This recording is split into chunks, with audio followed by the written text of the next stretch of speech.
சிவன் பார்வதி மகள் அசோக சுந்தரி பற்றி தெரியுமா? முருகன் கைலாசத்தை விட்டு சென்றவுடன் பார்வதி தேவியார் மிகவும் மனம் வருந்தினார். அந்த வருத்தத்தினை போக்குவதற்காக சிவபெருமான் அவரை அழகிய நந்தவனத்திற்கு அழைத்துச் சென்று கற்பக விருச்சகம் என்ற ஒரு மரத்தினை அவருக்கு அன்பளிப்பாக அளித்தார். இந்த மரத்திடம் நீ என்ன வேண்டினாலும் அது உனக்கு கிடைக்கும் என்று வரமளித்தார். தான் பெற்ற மகனை பிரிந்த பார்வதி தேவியார் என் வேதனையை போக்குவதற்கு ஒரு மகள் வேண்டும் என்று வரம் கேட்டார். அவர் கேட்டது போல ஒரு பெண் குழந்தையை அந்த மரம் கொடுத்தது.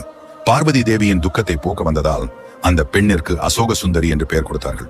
அசோகம் என்றால் துக்கமில்லாமை, சுந்தரி என்றால் அழகான பெண் என்று அர்த்தம். ஒரு சமயம் அசோக சுந்தரி நந்தவனத்தில் இருக்கும் பொழுது ஹீண்டா என்ற அரக்கன் அவர் மேல் காதல் வயப்பட்டு அவரிடம் தன் விருப்பத்தை வெளிப்படுத்துகிறார். ஆனால் அசோக சுந்தரி அதை மறுத்து விடுகிறார். இதில் மனம் வருந்திய அரக்கன் முதியவர் போல் உருமாறி அசோக சுந்தரியின் முன் சென்று இந்த வயதானவரை என் வீட்டு வரைக்கும் அழைத்துச் சென்று விடு என்று கூறினான். ஆனால் அவனின் சுய ரூபத்தை அறிந்த அசோக சுந்தரி, எனக்கு வரப்போகும் கணவனால் தான் உனக்கு மரணம் ஏற்படும் என்று சாபமளித்து அந்த இடத்தை விட்டு சென்றான். அடுத்த பாகம் நாளை.